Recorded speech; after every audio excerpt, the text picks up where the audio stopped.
Exercise 5.3 हम start करने जा रहे हैं अब। कल तक हमने वेक्टर्स का स्केलर प्रोडक्ट उसके रिलेटेड जो भी टर्म्स थे उसके प्रॉपर्टीज़ वगैरह वो पूरे पढ़े थे। अब हम उसके हिसाब से जो उसकी प्रॉपर्टीज़ या उसका जो कुछ भी मल्टीप्लिकेशन वगैरह है वो यूज़ करके जो एग्जांपल्स हमें सॉल्व करने हैं वो एग्जांपल सॉल्व करने वाले। आपको दिख रहा होगा कि एक्सरसाइज 5.3 का क्वेश्चन नंबर 2 मैंने डायरेक्टली यहाँ पर लिखा है। ऐसा क्यों? क्योंकि क्वेश्चन नंबर 1 जो है, find unit vectors each of which is perpendicular to both u vector and v vector where u and v vectors are given to us।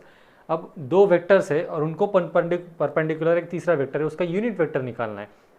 तो ये जो है ये क्रॉस प्रोडक्ट वाला कंसेप्ट है। तो क्वेश्चन नंबर 1 जो है वो हम ये एक्सरसाइज खत्म होने के बाद जब हम क्रॉस प्रोडक्ट वाला कंसेप्ट पढ़ेंगे तो वो क्रॉस प्रोडक्ट वाले कंसेप्ट के बाद में हम ये क्वेश्चन नंबर 1 आपको बता देंगे। अभी हम लेंगे question number 2। What is question number 2? If a bar and b bar are two vectors perpendicular to each other, a bar and b bar, solution में देखिए, a bar and b bar are two vectors perpendicular to each other, ये एक दूसरे को perpendicular है, ठीक है। Then prove that a bar plus b bar whole square, a bar plus b bar whole square is equal to a bar minus b bar whole square, ये हमें prove करना है, ठीक है। तो परपेंडिकुलर मतलब इन दोनों में कौन सा एंगल हो सकता है? 90 डिग्री, ठीक है। सपोज ये a बार है और ये b बार है, तो इन दोनों में एंगल कौन सा है? 90 डिग्री, मतलब थीटा इज इक्वल टू है 90 डिग्री। मतलब जब भी हम इसका डॉट प्रोडक्ट लेंगे, उस डॉट प्रोडक्ट के लिए हमारे पास अगर थीटा की वैल्यू हमें नोन है तो वो वैल्यू क्या पुट करेंगे हम? 90 डिग्री। देखिए अब प्रूव क्या करना है, उसकी LHS में लेता हूँ। LHS is equal to a plus b bar whole square. अब इसको कैसे करते हैं हम? ये देखिए ये वेक्टर वाला फार्मूला है। अगर आप चाहो तो उसको a square plus 2ab plus b square ऐसा कर सकते हो, लेकिन ये वेक्टर है। दो वेक्टर्स मल्टीप्लिकेशन में कौन सा? एक resultant vector a bar plus b bar in multiplication with again a bar plus b bar, ठीक है। A quantity is multiple with same quantity, then it will become a square. So यहाँ पर क्या हो गया? Resultant of a plus b और resultant of a plus b दोनों का मल्टीप्लिकेशन, सो रिजल्टेंट का स्क्वायर आता है।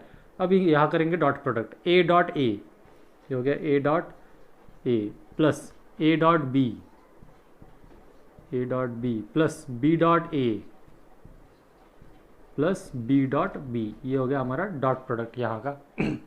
देखिए अब a dot a vector in direction of a vector, theta is equal to यहाँ पर होता है 0, इसलिए हमने यहाँ पर डायरेक्ट रिजल्ट लिख सकते हैं। यहाँ पर क्या होगा? रिजल्ट होगा यहाँ पर ए बार स्क्वायर प्लस यहाँ पर हमने एक और कंसेप्ट पढ़ा था कल कि ए बार डॉट ए बार, इसका होता है magnitude of A bar whole square, ठीक है। सिमिलरली अब आगे देखते क्या होता है। ए डॉट बी, ए और बी का क्रॉस डॉट प्रोडक्ट, एंगल कितना है? थीटा, कॉस 90 की वैल्यू होती है 0, इसलिए ये डॉट प्रोडक्ट हो गया 0 प्लस बी डॉट ए, मतलब यहाँ पर भी थीटा 90 डिग्री है, देयरफॉर एंगल जो है वो कॉस 90 0 हो जाता है, मल्टीप्लिकेशन 0 प्लस ये बी बार स्क्वायर, ठीक है। जैसे कि हमने कल के एग्जांपल में, कल के कुछ रिजल्ट्स में पढ़ा था कि ये क्या हो जाता है, ये मैग्नीट्यूड ऑफ ए बार और ये मैग्नीट्यूड ऑफ बी बार। अब यहाँ पर सोल्यूशन क्या मिला हमें? ये हो गया magnitude of A bar whole square plus magnitude of B bar whole square. ये किसका सोल्यूशन मिला हमें? This is nothing but the solution of A bar plus b bar whole square, called it as equation number 1। अब लेंगे हम RHS, क्योंकि ये क्या हुआ, यहाँ पर एक टिपिकल कुछ तो भी सोल्यूशन मिला which is not equal to a minus b whole square, ठीक है। इसलिए हम क्या करेंगे, अब RHS भी सॉल्व करेंगे। Now RHS is equal to a minus b whole square, इसको भी ऐसे ही सिंप्लीफाई करेंगे। इसको लिखेंगे a bar minus b bar dot a bar minus b bar, dot product लेंगे इसका भी, a bar dot a bar minus a bar dot b bar minus b bar dot a bar plus b bar dot b bar. Same यही step आ गई, लेकिन यहाँ पर बस प्लस की जगह पे ये माइनस आ गया, ठीक है। तो a bar dot a bar is nothing but magnitude of A bar whole square minus यहाँ पर ए डॉट बी है, एंगल 90 डिग्री है, इसलिए प्रोडक्ट उसका 0 आ जाएगा, माइनस बी डॉट ए है, प्रोडक्ट 0 आ जाएगा, एंगल 90 इसी वजह से, प्लस ये magnitude of B bar whole square. Therefore आगे देखिए अब क्या हो गया, ये RHS में क्या मिला हमें? RHS इज इक्वल टू मिला magnitude of A bar whole square plus magnitude of B bar whole square. इसको कहो equation number 2। Now from equation 1 and 2 क्या कह सकते हैं हम? फ्रॉम इक्वेशन 1 एंड 2 दोनों की वैल्यू क्या आती है? A bar plus b bar whole square is equal to a bar minus b bar whole square is equal to magnitude of A bar square plus magnitude of B bar square. Hence proved. ये हमने prove करके दिखा दिया। कोई problem है इसमें? कुछ होना ही नहीं चाहिए।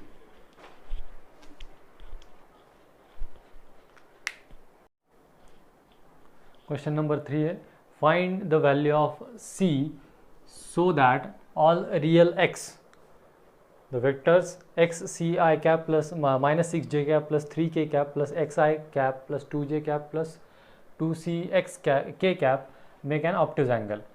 अब यहाँ पर देखिए, सबसे पहली बात तो हमें एक पता होनी चाहिए, ये दो अगर हमने वेक्टर्स कंसिडर कर लिए, let a bar b any vector having value as जो गिवन है हमें x c i cap minus 6j cap plus 3k cap, और एक दूसरा जो वेक्टर है उसको b बार हमने कंसिडर कर लिया, तो ये हो गया x i cap plus 2j cap plus 2cx k cap.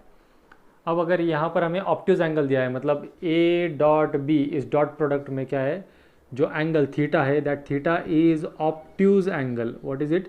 It is obtuse angle. If it is obtuse angle, then we know that the dot product of AB is less than 0. Dot product of AB is less than 0 if angle theta is obtuse angle. अगर वो acute angle है तो ये greater than 0 है, और angle अगर 90 degree है तो वो 0 हो जाता है, और यहाँ पर अगर हमारा 90 डिग्री है तो इक्वल टू 0 हो जाता है।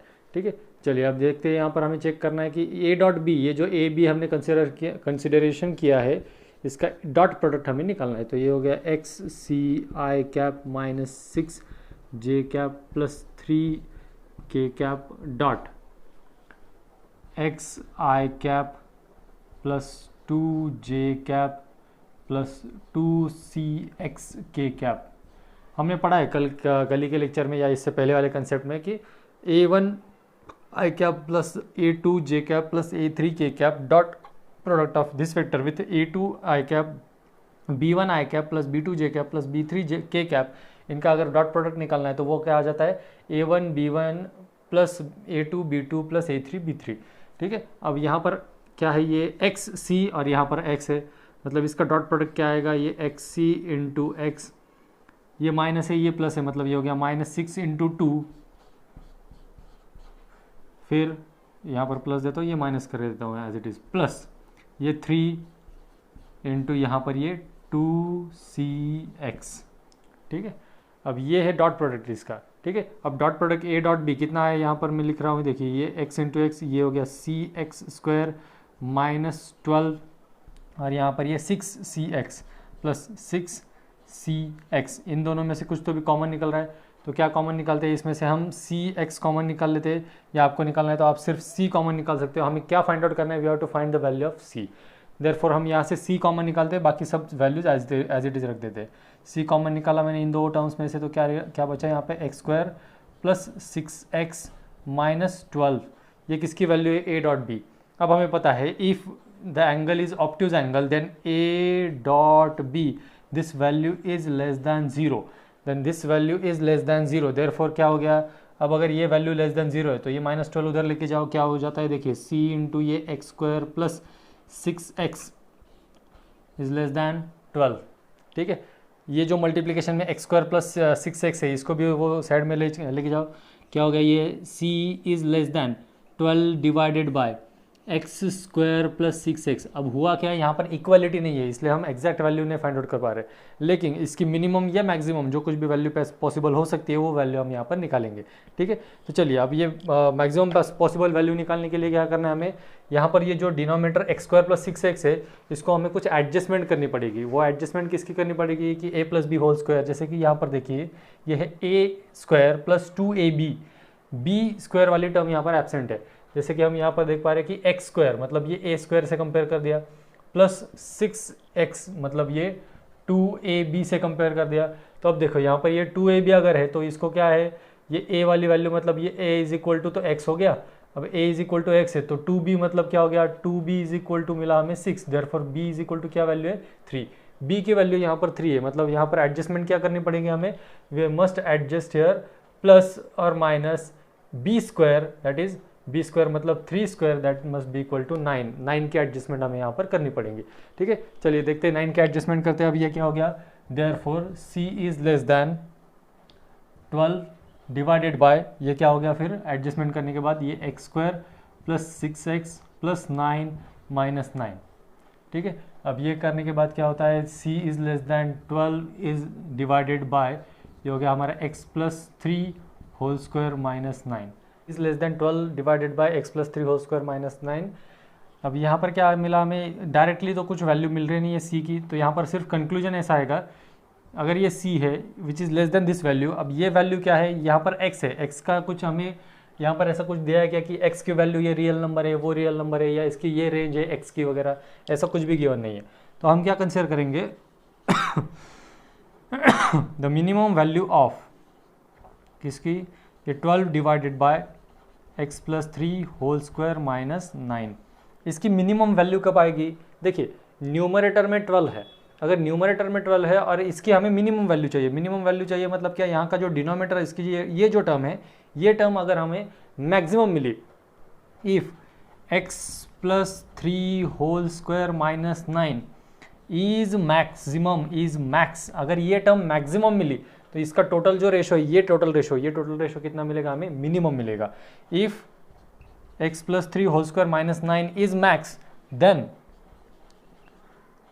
12 divided by x plus 3 whole square minus 9 is minimum, तो ये मिनिमम वैल्यू मिलेगी हमें। ठीक है, अब वो अगर मिनिमम मिलती है तो c की वैल्यू, अगर ये c की वैल्यू है मिनिमम, अब c की वैल्यू होते होते मिनिमम कितनी होनी चाहिए, कितनी हो सकती है, तो हम यहाँ पर देख पा रहे हैं कि c is less then this, therefore हम यहाँ पर देख पा रहे हैं कि c की वैल्यू, अगर ये वैल्यू सपोज यहाँ पर हमने इन्फिनिटी रख दी, अगर ये वैल्यू इन्फिनिटी है तो एनीथिंग या इन्फिनिटी माइनस 9 अगर हम करते हैं तो उसका सोल्यूशन तो हमें कुछ मिलेगा नहीं। जैसे कि आप यहाँ पर देख पा रहे हैं कि 12 डिवाइडेड बाय इन्फिनिटी का कुछ कैलकुलेशंस कर सकते हैं क्या, कुछ कैलकुलेशन कर सकते हैं क्या, हम कुछ नहीं कर सकते, लेकिन इन्फिनिटी मतलब क्या है, दिस इज मैक्सिमम वैल्यू। अगर इसका रेसिप्रोकल निकालना है इन्फिनिटी कब आता है, anything divided by 0 is infinity. ठीक है, तो अगर इसका रेसिप्रोकल हम ले 1/0, infinity is nothing but what 1/0, अब ये 1/0 है, 0 को अगर हम न्यूमरेटर में लेके जाए, क्योंकि 0 क्या है डिनोमिनेटर ऑफ डिनोमिनेटर, इसको अगर हम न्यूमरेटर में लेके जाए तो 12 इंटू 0 मिलता है, तो ये मिला हमें टोटल क्या 12 into 0 that is 0, so c is less then 0 if a and b। देखिए ये दो वेक्टर्स है, अगर ये दो वेक्टर्स का हमें डॉट प्रोडक्ट इस प्रकार से हम लेते तो अगर वो ऑब्ट्यूज एंगल है तो c की वैल्यू क्या मिलती है हमें, विच इज़ लेस दैन 0, जिसकी कुछ परफेक्ट वैल्यू हमें नहीं मिल रही, विच इज़ लेस दैन 0, इतनी हमें इतना उसका रिलेशन मिल रहा है। ठीक है, ये हो गया value of c। Now question number 4, show that the sum of length of projections of this vector pi cap plus qj cap plus rk cap on the coordinate axis where p is equal to 2, q is equal to 3 and r is equal to 4 is 9, ये हमें show करना है। ठीक है, coordinate axis पर। ठीक है, अब ये देखते हैं हमें x axis y, coordinate axis कितने होते हैं, 3 axis x y and z, तीनों कोऑर्डिनेट एक्सिस पे हमें इसका प्रोजेक्शन प्रूव करना है।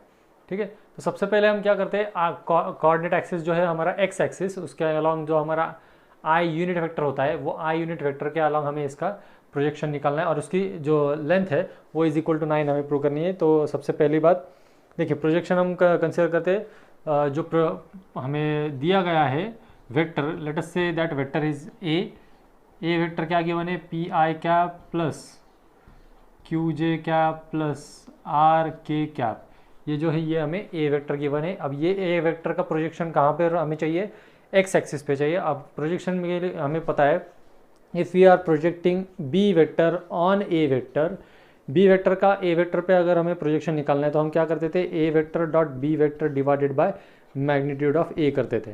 ठीक है, अब क्या चाहिए, ए का प्रोजेक्शन आई पे चाहिए, मतलब ए का प्रोजेक्शन एक्स पे चाहिए, एक्स एक्सिस पे। एक्स एक्सिस पे कौन सा वेक्टर होता है, तो आई कैप होता है। तो projection of vector A on X axis, x axis के अलॉन्ग कौन सा यूनिट वेक्टर एक्ट होता है, तो आई कैप होता है। दैट्स वाई यहाँ पर मैंने ब्रैकेट में आई कैप दे दिया। तो projection of A on I cap, तो ये क्या हो जाता है, ए dot I cap divided by magnitude of I cap, ठीक है। तो इसका मैग्नीट्यूड, अब सबसे पहले तो डॉट प्रोडक्ट लेना है, ये क्या हो गया, ये P I cap plus Q J cap plus R K cap dot product of I cap divided by इसका मैग्नीट्यूड, आई कैप का मैग्नीट्यूड होता है 1 इज इक्वल टू, ये क्या हो गया देखिए, P into I dot I plus Q J dot I plus R K dot I divided by 1 है, उसको कुछ करो, लिखो मत लिखो कोई प्रॉब्लम नहीं। तो यहाँ पर 2 वैल्यू लिख देते हैं हम, तो 2 इंटू आई डॉट आई का वैल्यू आता है 1, तो ये हो गया यहाँ पर 2, जे डॉट आई का वैल्यू 0 होता है और के डॉट आई का वैल्यू भी 0 होता है। तो यहाँ पर क्या मिला हमें, projection of A bar on X axis मिला हमें, दैट इज 2, ठीक है, इसकी लेंथ 2 है।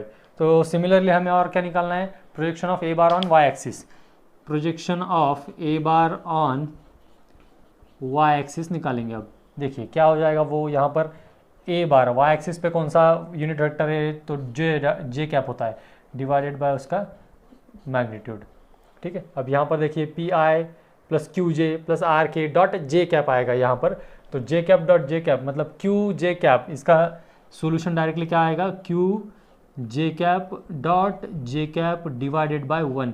सो क्यू की वैल्यू कितनी है, क्यू हैविंग वैल्यू 3, तो इसका आंसर मिलेगा हमें 3। Similarly projection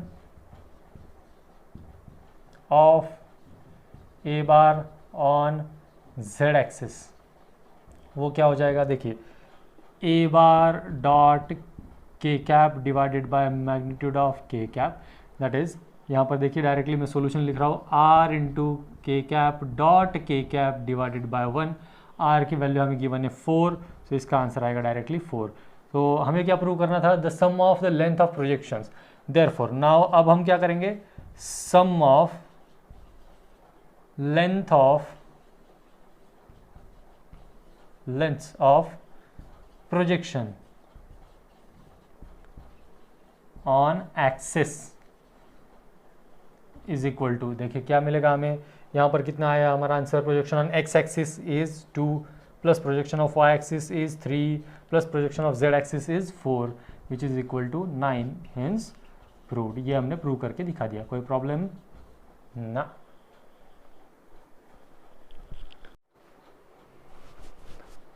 question number 5, suppose that all sides of a quadrilateral are equal in length है and opposite sides are parallel, use vector method to show that diagonals are perpendicular, ठीक है। एक कोई तो भी क्वाड्रिलैटरल है, जिस क्वाड्रिलैटरल में सपोज क्वाड्रिलैटरल मैंने A B C D consider किया, ए बी सी डी ये A B B C C D D A, ये जो सारे डायगोनल्स के इस क्वाड्रिलैटरल के साइड्स है, ये सारे साइड्स कैसे है, इक्वल इन लेंथ है। यूज वेक्टर मेथड है, इसलिए हम क्या कंसिडर कर रहे हैं कि vector A B vector D C vector A D and vector B C are equal, मतलब ये लेंथ इक्वल है, मतलब इनका मैग्नीट्यूड, ठीक है। लेट अस अज्यूम, क्या अज्यूम किया हमने, A B C D be any quadrilateral, या जिस क्वाड्रिलैटरल के बारे में पूछा गया है या बोला गया है इस क्वेश्चन में, वो क्वाड्रिलैटरल कौन सा है हमारा, ए बी सी डी है। According to the given data, क्या है given data, magnitude of AB vector is equal to magnitude of BC vector is equal to magnitude of CD vector is equal to magnitude of AD vector, यहाँ पर हम DA vector भी लिख सकते हैं, ठीक है। अब ये सारे मैग्नीट्यूड जो है वो इक्वल है, ये कहाँ से लिखा हमने, यहाँ पर दिया है आर इक्वल इन लेंथ, क्या sides of quadrilateral are equal in length, opposite sides are parallel, opposite sides are parallel, मतलब यहाँ पर ऐसा लिख सकते हैं कि हम A B vector is parallel to DC vector and AD vector is parallel to BC vector, ठीक है। ये दोनों चीज़ें हमें गिवन है, आप चाहो तो इसे इक्वेशन नंबर 1 और इसे इक्वेशन नंबर 2 कह सकते हो, क्योंकि बाद में हमें वो यूज़ करने हैं।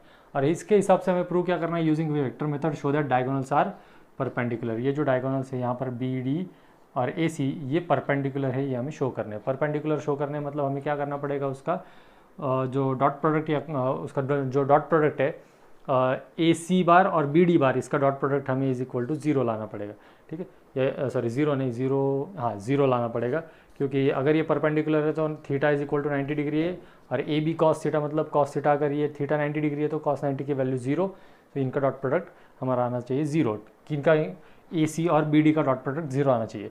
सबसे पहले बात, चलो यहाँ पर क्या करेंगे, अब ये सारे के सारे इक्वल है तो क्या कर सकते हैं हम, इसमें एक ट्रायंगल लॉ अप्लाई करेंगे। तो ए सी वेक्टर देखिए क्या आएगा, A C bar is equal to, we know that triangle law of vector addition, A B bar plus B C bar, ठीक है। A C bar is equal to A B bar plus B C bar, A B bar plus B C bar by vector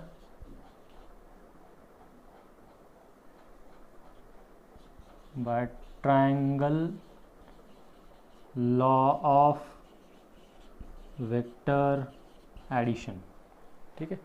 ये हो गया हमारा A B bar plus B C bar, किसका measurement मिला हमें ये ए सी का, ठीक है। अब करेंगे B D bar, B D bar find out करना है, तो B D bar is equal to, देखिए बी डी बार मतलब क्या हो गया, this is nothing but B A plus A D, B A bar plus A D bar, reason again same, triangle law of vector addition, ठीक है। अब हुआ क्या, B D bar is equal to B A bar plus A D बार है, ठीक है। लेकिन B A बार देखिए हमें क्या किया, हमने क्या कंसिडर किया था, A D parallel to D C, ठीक है। तो इसके हिसाब से क्या हो गया, ये यहाँ पर हम क्या लिख सकते हैं, बी ए की जगह पे माइनस ऑफ ए बी लिख सकते हैं। तो ये B A is equal to क्या लिखेंगे हम यहाँ पर, देखिए देयरफॉर ये क्या मिल गया हमें, B D bar is equal to minus of A B bar plus ये ए डी बार, ठीक है। अब यहाँ पर देखिए ये A B plus B C है, यहाँ पर A B plus B C है, अब इनका डॉट प्रोडक्ट हमें जीरो चाहिए, B D bar is equal to minus of A B, देखिए ये बी डी बार है, ये ए सी बार है, इन दोनों का हमें डॉट प्रोडक्ट निकालना है, क्योंकि इन दोनों को हमें परपेंडिकुलर प्रूव करना है। तो डॉट प्रोडक्ट निकालने के लिए हम क्या करेंगे, यहाँ पर इनका पोजिशन वेक्टर हमें कंसिडर करना पड़ता है, ठीक है। तो यहाँ से हमें क्या मिला, ए सी और बी डी, इसका क्रॉस प्रोडक्ट लेना है। लेकिन हुआ क्या, देखिए यहाँ पर ये ए बी और बी सी है, और यहाँ पर ए बी और ए डी है, क्या हम ए डी को बी सी लिख सकते हैं, या ए डी, हाँ ए डी को हम क्या बी सी लिख सकते हैं। तो A D is equal to B C है, क्योंकि A D is parallel to B C, as we know that if two vectors are parallel, और ये अपोजिट वाले साइड जो है वो कैसे इक्वल इन लेंथ है, तो वी कैन राइट हियर, ये देखिए यहाँ पर क्या हो सकता है, ये A B parallel to A D C है, तो हम एक और चीज़ क्या लिख सकते हैं, A B is equal to D C, और दूसरी चीज़ A D is equal to B C, ठीक है। अकॉर्डिंग टू दिस रिलेशन, अगर आपको ए बी डी सी को रिप्लेस करना है तो कर सकते हो, लेकिन यहाँ पर बी ए को माइनस बी ए बी किया है, तो ए डी को रिप्लेस करेंगे हम बी सी से, तो यहाँ पर ये क्या रिलेशन मिलेगा हमें, minus A B plus B C, ठीक है। ये क्या हो गया हमारा, B D bar, therefore B D bar can also be written as B C bar minus A B bar, as we have to prove that A C dot B D, इनका dot product जो है वो zero आना चाहिए। तो चलो देखते हैं A C dot B D, क्योंकि इनको परपेंडिकुलर प्रूव करना है। A C dot B D, A C vector क्या है हमारे पास, we have A C vector as A B vector plus B C vector, इसका डॉट प्रोडक्ट किसके साथ लेना है अभी, बी डी के साथ, B D is what, B C vector minus A B vector. अब इनका डॉट प्रोडक्ट करते हैं, is equal to A B dot B C, A B bar dot B C bar, फिर minus A B bar dot A B bar plus B C bar dot B C bar minus A B C bar dot A B bar, ठीक है। अब ये देखो यहाँ पर ये A B bar dot B C bar है, यहाँ पर ये minus A B bar dot B C bar है, ये हो गया कैंसिल। यहाँ पर minus A B bar dot A B bar, ये दो टर्म्स जो है वो कैंसिल हो गई, तो जीरो हो गया, ठीक है। बचता क्या है यहाँ पर ये टर्म, देखिए minus A B bar dot A B bar, मतलब ये क्या हो गया, यहाँ पर magnitude of A B bar square minus plus ये magnitude of B C bar square, but we know that all the sides are equal, so A B is equal to B C है, A B is equal to B C is equal to C D is equal to A D. From equation 1 we can say that ये भी answer क्या आएगा, is equal to zero from equation 1, क्योंकि क्या लिखा था हमने इक्वेशन 1 में, इक्वेशन 1 में सारे मैग्नीट्यूड इक्वल है ये लिखा था, तो इसका स्क्वायर और ये जो सब्ट्रैक्शन था ये हो गया जीरो, मतलब क्या मिला हमें, therefore AC bar dot BD bar is equal to मिला 0 as the dot product of two vectors is 0, therefore angle between vectors AC and BD is 90 degree, और आप यहाँ पर पाई बाय 2 रेडियन भी लिख सकते हो. That means what, therefore diagonals are perpendicular to each other. ये हमने प्रूव करके दिखा दिया है. ठीक है. Question number 6 in which we have to find out determine where A and B bar, मतलब जो ए बार बी बार जो वेक्टर्स दो दिए गए हमें आर ऑर्थोगोनल पैरेलल और नाइदर. ठीक है. ये जो मतलब 4 एग्जाम्पल है, इसमें से 2-3 एग्जाम्पल हम करेंगे, एक आधा एग्जाम्पल आपको होमवर्क के लिए देंगे. तो फर्स्ट ये है कि A bar is equal to ये वेक्टर हमें गिवन है और B bar is equal to ये वेक्टर गिवन है. देखिए A bar is nothing but what, -9i cap plus 6j cap plus 15k cap. ठीक है. ये है हमारा ए बार. इसमें से हम क्या करेंगे, अब एक 3 कॉमन निकालते हैं. 3 कॉमन निकाले तो क्या हो जाएगा यहाँ पर, या -3 कॉमन निकाल लो. -3 कॉमन निकालने के बाद ये हो गया 3i plus -2j -5k cap. ठीक है. ये हो गया ए बार. अब हम करेंगे B bar is equal to, B bar क्या है, बी बार है हमारे पास 6i -4j -10k cap is equal to. देखिए इसमें से भी कुछ पार्ट कॉमन निकलता है, तो मैंने 2 कॉमन निकाल लिया. 2 कॉमन निकाला तो क्या बचा यहाँ पर, 3i -2j -5k कैप. अब यहाँ पर ये दोनों इक्वेशंस ऑब्जर्व करो. दोनों इक्वेशन में क्या है, 3i -2j -5k कैप. ये जो इक्वेशन है या ये जो वेक्टर है, ये वेक्टर सेम है. तो हम क्या कह सकते हैं कि एज यहाँ पर देखिए ए बार मतलब ये -3 इंटू ये 3i cap -2j cap -5k cap. यहाँ पर ये 2 अगर हम एक साइड कर दे तो ये क्या हो जाएगा, 3/2 which is nothing but equal to again 3i -2j -5k. ठीक है. In which we have concluded that A bar is equal to -3/2 into B bar. मतलब A vector is scalar multiple of B vector, therefore A vector and B vector are. हमें क्या दिया गया है, एक orthogonal parallel या दोनों में से कुछ भी नहीं. तो हमें रिलेशन क्या मिला, if A is scalar multiple of B, therefore A vector is scalar multiple of B bar, therefore A bar is parallel vector of B bar. और A and B bar these vectors are parallel vectors, ऐसा हम यहाँ पर लिख सकते हैं. ठीक है. अगला क्वेश्चन क्या है हमारा, A bar is equal to 2i plus 3j minus K. ठीक है. देखिए यहाँ पर ये A I is equal to 2i plus 3j minus K और b इज इक्वल टू ये है. तो यहाँ पर हमें क्या करना है, या तो ये ऑर्थोगोनल या जो कुछ भी हो सकते हैं. सबसे पहले तो ये चेक करते हैं कि यहाँ से कॉमन निकालने के बाद कुछ होता है क्या. तो कॉमन तो कुछ भी निकलता नहीं है. तो ऑर्थोगोनल चेक करते हैं, मतलब ए डॉट बी चेक करते हैं. तो A dot B 2i plus 3j minus K dot 5i minus 2j plus 4k.